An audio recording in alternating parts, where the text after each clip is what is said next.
बिस्मिल्लाहिर्रहमानिर्रहीम। शुरू करता हूँ अल्लाह ताला के बाबरकत नाम से जो नहायत मेहरबान है, जिसका एक कब्ज़ा कुदरत में हम सब की जान है। वो हमारी शाह रख के करीब है, वही हम सब का पालने वाला है, वही हमारी ज़िंदगी की शाम और उजाला देने वाला, जिसके हुक्म के बगैर एक पत्ता भी नहीं हिलता। लाखों करोड़ों दरूद व सलाम आप सल्लल्लाहु अलैहि वसल्लम की ज़ात पर, आपकी आल औलाद पर। मैं हूँ आपका मेज़बान एच.एम. फ़ैयाद। आप देख रहे हैं prime star news channel. Programme हम ख्याल लेकर आपकी खिदमत में हाज़िर हूँ। आज का हमारा प्रोग्राम हम ख्याल अरशद शरीफ के नाम। वो चमकता हुआ सितारा, वो नडर बेबाक सहाफ़ी, वो हक और सच की बात करने वाला। आज हक और सच की आवाज़ को दबा दिया गया, उसकी ज़िंदगी का सूरज गुरूब कर दिया गया, उसको इस रास्ते से हटा दिया गया जिस रास्ते के ऊपर सहाफ़त करते हुए लोग डरते हैं।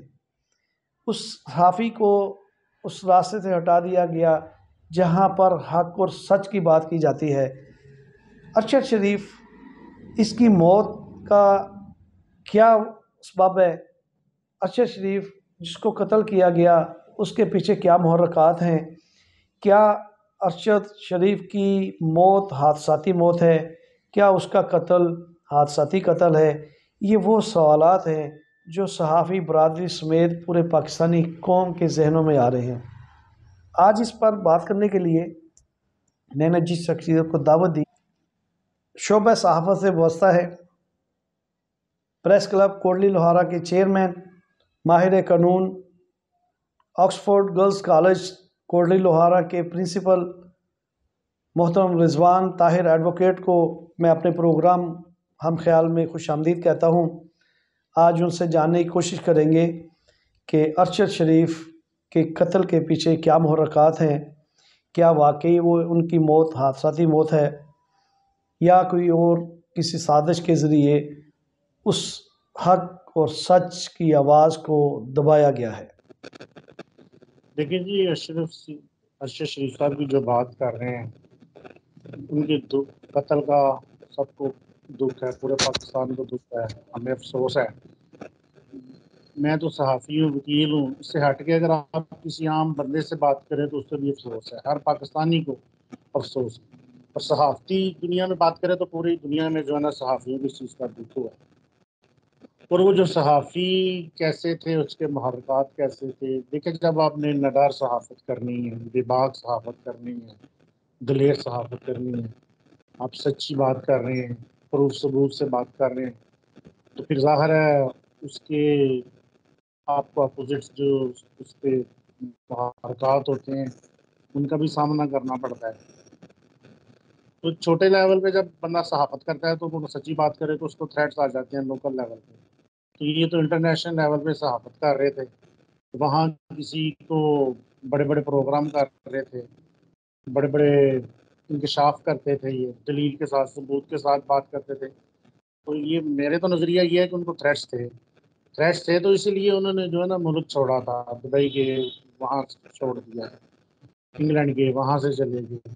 तब वीज़ा नहीं था तो कीनिया जा सकते थे, तो कीनिया गए हैं तो वहाँ जाके वो कत्ल हो गए। अब एक बात चलती है जी, पुलिस ने प्रेस रिलीज जारी की जिसमें अनआइडेंटिफाइड जो है ना हमसे फायरिंग हो गई है। रात को दूसरा मौक़िफ़ चल पड़ा है कि जनाब वो गलती से फायर लग गया।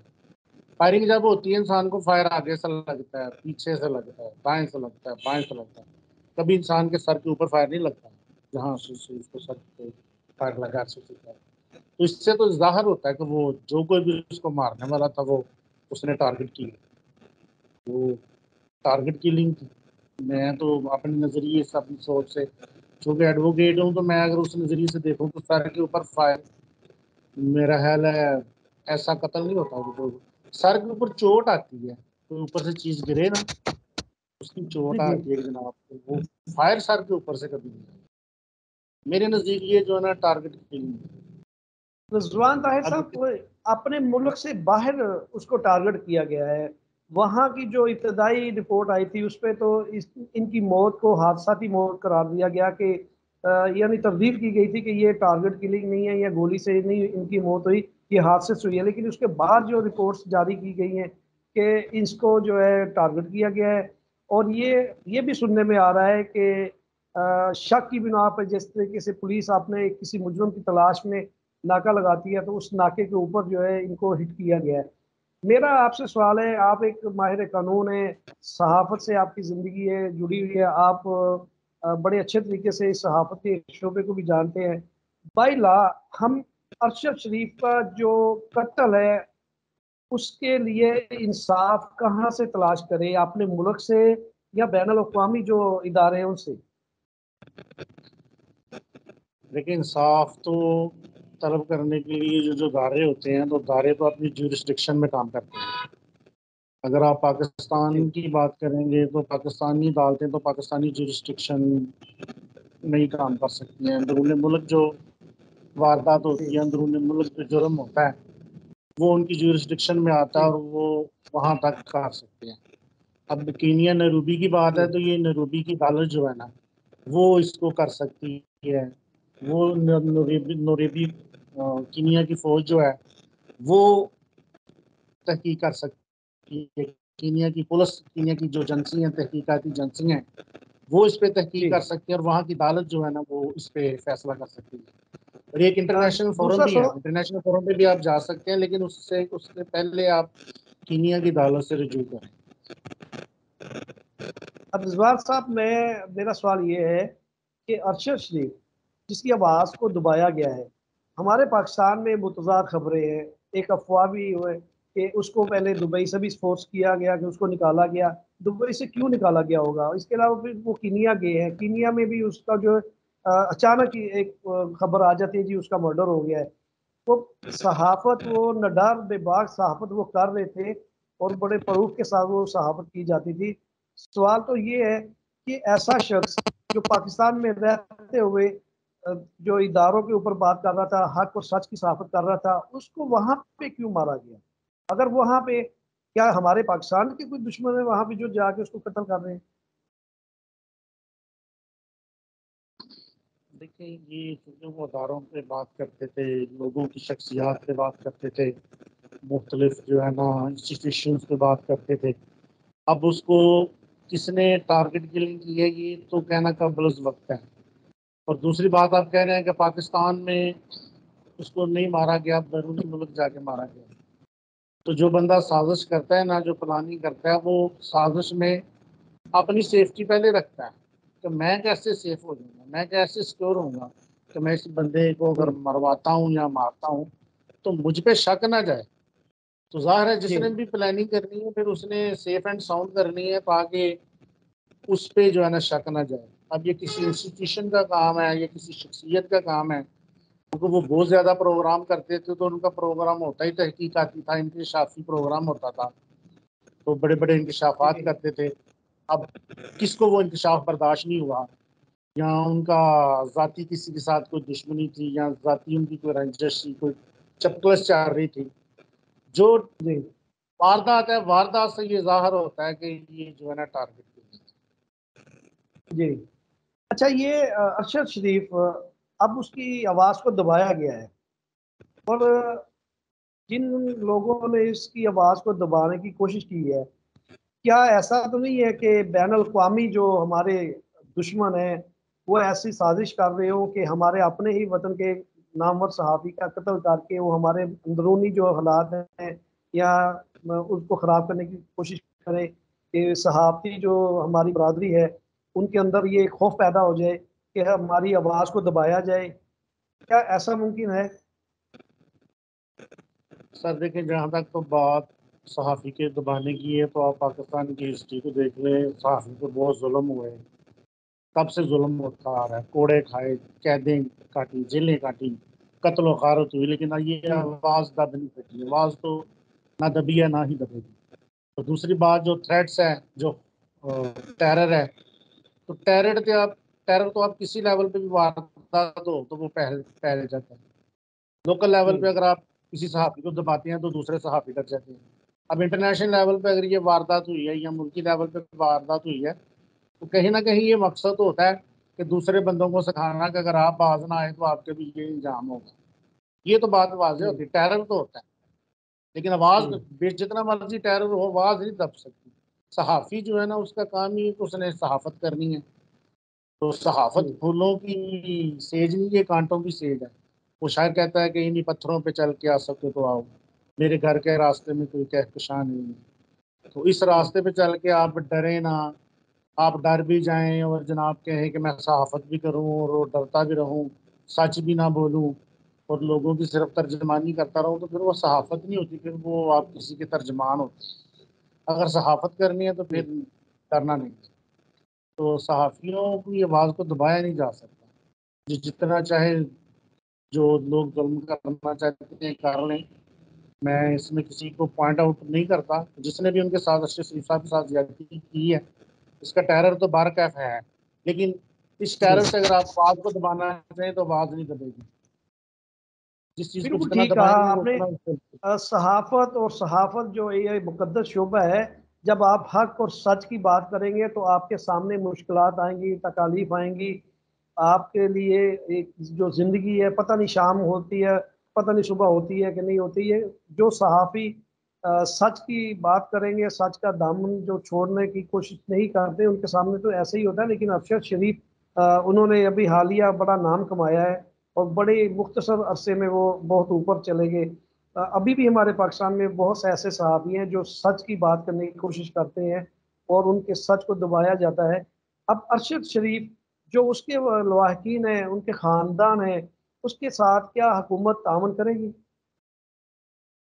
ज़ाहिर है जी, हुकूमत को तावन करना चाहिए। अरशद शरीफ का खानदान शहीदों का खानदान है। उनके बाप ने मुल्क की खिदमत की, उनके भाई ने मुल्क की खिदमत की। ये भी बतौर सहाफ़ी मुल्क की खिदमत कर रहे थे, मुल्क के लिए सहाफ़त कर रहे थे ना। अपनी ज़ात को तो उनको फ़ायदा नहीं था। अगर कोई सहाफ़त करता है तो ये सहाफ़त एक अदारा है, तो इसका मुल्क को फ़ायदा है। तो जी, इस मुल्क पे वो तीनों लोग कुर्बान हो गए, दो भाई और बाप। तो मुल्क को तो करनी चाहिए। और मेरा ख्याल है, जहाँ तक मुझे पता है, वज़ीर आज़म साहब ने जो हमारे वहाँ वज़ीर खारजा थी, उनको कॉल की, वो वहाँ खारजा सतह पे जो है ना इस केस को टैकल करती रही हैं, हैंडल करती रही हैं। कल वो उधर गई भी हैं, हॉस्पिटल भी गई हैं, वहाँ पुलिस स्टेशन भी गई हैं, वो बल्कि डेड बॉडी को भेजने तक वो जो है ना वहाँ मौजूद रही हैं। जी। तो हुकूमत कर रही है और हुकूमत को मजीद करना चाहिए और हुकूमत को इसकी तहकीकात भी करवानी चाहिए कि ये कैसे हुआ, क्यों, और ये सामने आनी चाहिए।